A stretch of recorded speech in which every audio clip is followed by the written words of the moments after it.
Hello అండి. ఇప్పుడు చెప్పబోయే కథ పేరు నమ్మక ద్రోహం. ఈ కథని రచించిన వారు మహాలక్ష్మి గారు. ఇక కథలోకి వెళ్ళిపోతే, ప్రముఖ కంపెనీలో సాఫ్ట్వేర్ జాబ్ చేస్తున్నది ప్రణవి. తన 6 ఏళ్ల కూతురు దితిని స్కూల్లో దింపి తన ఆఫీసుకు వస్తుంది. తను వెళ్ళేసరికి దితి స్కూల్ నుంచి త్వరగా వచ్చి ఇంట్లో ఒక్కతే ఉంటుంది కాబట్టి తన కోసం రోజా అనే అమ్మాయిని కేర్ టేకర్గా పనిలో పెట్టుకుంది. రోజా కూడా చాలా మంచి పిల్ల. దితిని ఎంతో బాగా చూసుకుంటుంది. రోజా కూడా 15-16 ఏళ్ల వయసు ఉంటుంది. రాత్రి తను ఇంటికి వెళ్ళేదాకా దితితో పాటు ఉండి తనకు స్నానం చేయించి తినడానికి ఏమైనా పెట్టి తనతో ఆడుకుంటూ ఉంటుంది. మళ్ళీ పొద్దున్నే వచ్చి పాపను రెడీ చేసి స్కూల్లో దింపి వస్తుంది. దితి కూడా చాలా సంతోషంగా ఉంటుంది. రోజాతో ఎంతో బాగా ఎంజాయ్ చేస్తూ ఎప్పుడూ సంతోషంగా కనపడుతూ ఉంటుంది.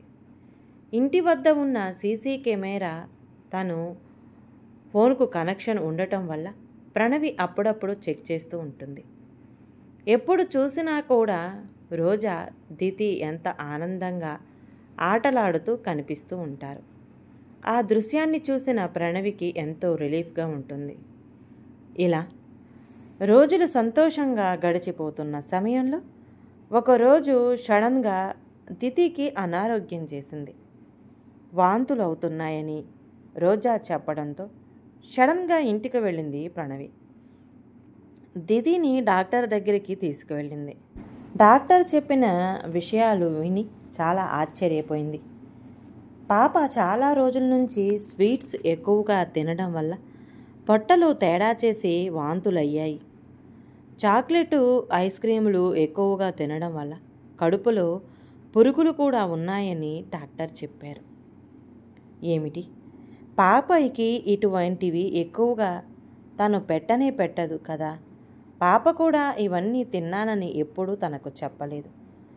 తను మధ్యాహ్నం లంచ్ బాక్స్కి ఇచ్చి పంపిస్తుంది స్కూల్కి. సాయంత్రం వచ్చిన తర్వాత కూడా స్నాక్స్ రెడీ చేసి పెట్టి ఉంచుతుంది.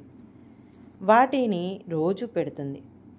తను ఎన్నోసార్లు సీసీ కెమెరా చెక్ చేసినప్పుడు దితి తింటున్న పిక్చర్ కనిపిస్తున్నాయి. కానీ అనారోగ్యం ఎలా వచ్చేసింది? పిల్లల్ని కనగానే సరిపోదు, జాగ్రత్తగా పెంచాలి. ఎవరైనా పిల్లలకి ఇన్ని స్వీట్స్, ఐస్ క్రీమ్స్ పెడతారా అని డాక్టర్ గారు ఒక పెద్ద క్లాస్ పీకారు. ప్రణవి మౌనంగా అన్నీ భరిస్తూ ఇంటికి వచ్చి జరిగిన విషయం అంతా భర్తతో చెప్పుకొని బాధపడింది. ఎలాగైనా సరే ఈ మిస్టరీని ఛేదించాలని భార్యాభర్త అనుకున్నారు. మర్నాడు ఎప్పటిలాగా పాపకు లంచ్ బాక్సు రెడీ చేసి స్నాక్స్ కూడా రెడీగా ఉంచి తను ఆఫీసుకు వెళ్ళిపోయింది. ప్రణవి వర్క్ ప్రెషర్ తగ్గిన తర్వాత ఒకసారి మొబైల్ ఇంటి పరిస్థితి చెక్ చేయించింది.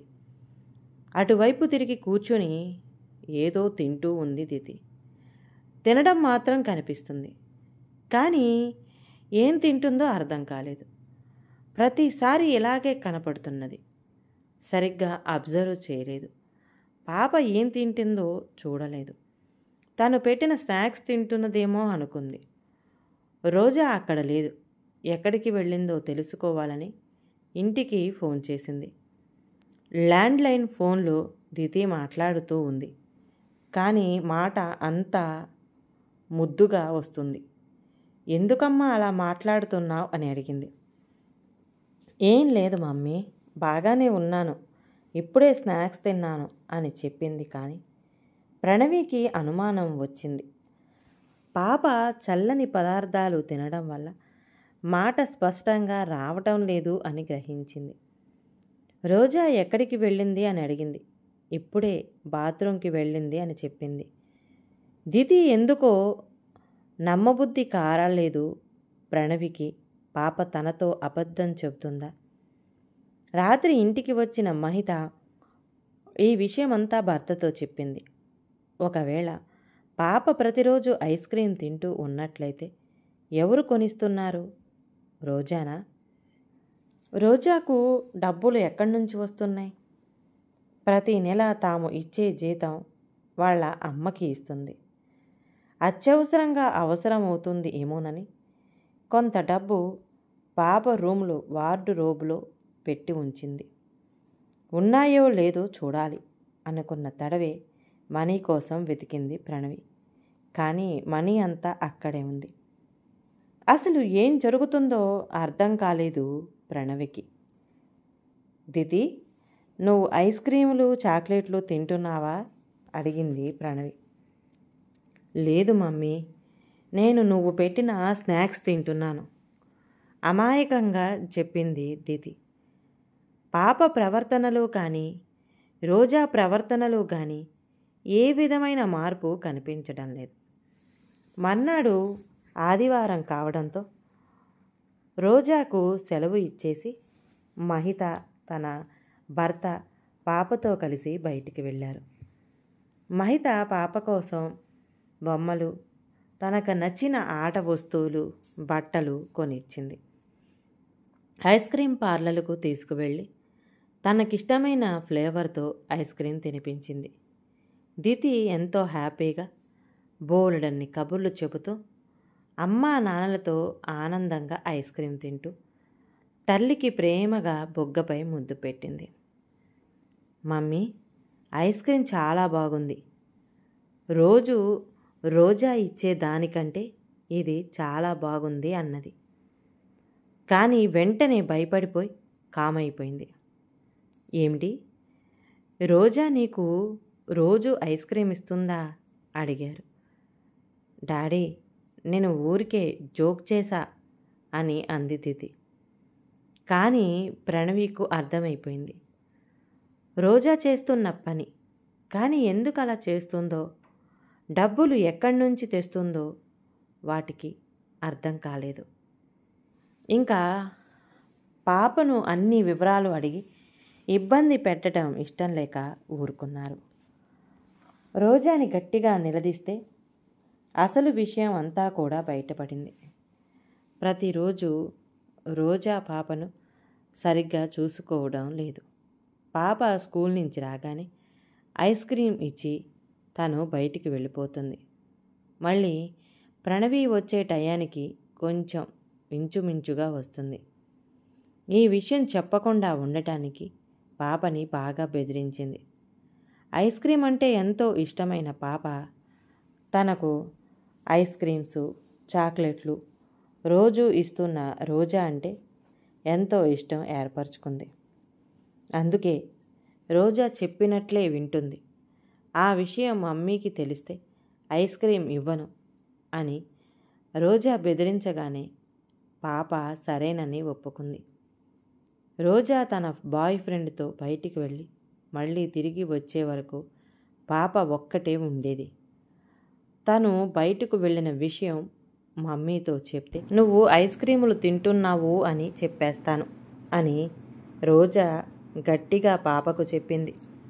స్నాక్స్ బాక్స్ మూత తీసి అక్కడే పెట్టి తను రోజా ఇచ్చిన ఐస్ క్రీం తినేది. కరెక్ట్గా సీసీ కెమెరా వెనక వైపు పాపని కూర్చోబెట్టి ఐస్ క్రీం ఇచ్చేది రోజా. పాపకి ఇచ్చిన స్నాక్స్ తను తన బాయ్ ఫ్రెండ్తో తిని హాయిగా తిరిగి వచ్చేది. ఈ విషయమంతా రోజా నోటితోనే తెలుసుకున్న ప్రణవి, ఆమె భర్త ఆశ్చర్యపోయారు. కానీ వీటికి డబ్బు ఎక్కడి నుంచి వచ్చింది అని గట్టిగా నిలదీయటంతో నా డబ్బులే ఖర్చు పెట్టాను చెప్పింది రోజా. ఇది నమ్మశక్యంగా లేదు. అసలు విషయం చెప్తావా లేకుంటే పోలీసుల్ని పిలవమంటావా అని గట్టిగా అడిగాడు ప్రణవి భర్త. పోలీసుల పేరు వినగానే అసలు విషయం చెప్పింది రోజా.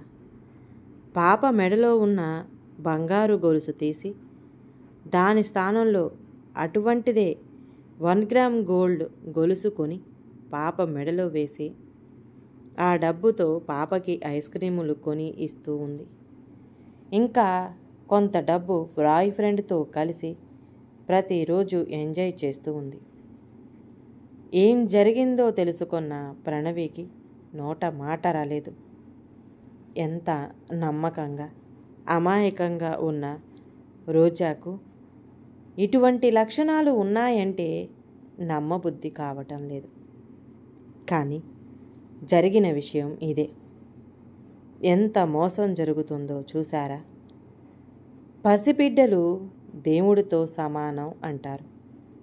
కానీ ఆ పసిబిడ్డలనే అడ్డం పెట్టుకుని చెడ్డ పనులు అన్నీ చేస్తున్న వాళ్ళను ఏం చేయాలి? అందుకే ఉద్యోగస్తులుగా ఉన్న ఆడవాళ్ళు మీ పిల్లల్ని నమ్మి ఎవరికి అప్పగించకండి. తస్మాత్ జాగ్రత్త. ఈ కథ కనుక నచ్చితే ప్లీజ్ అండి లైక్ చేయండి. అలాగే ఛానల్ని సబ్స్క్రైబ్ చేసుకోవటం మాత్రం మర్చిపోమాకండి. మీ విలువైన అభిప్రాయాలని కామెంట్ బాక్స్లో కామెంట్ చేయండి. అందరికీ ధన్యవాదాలండి.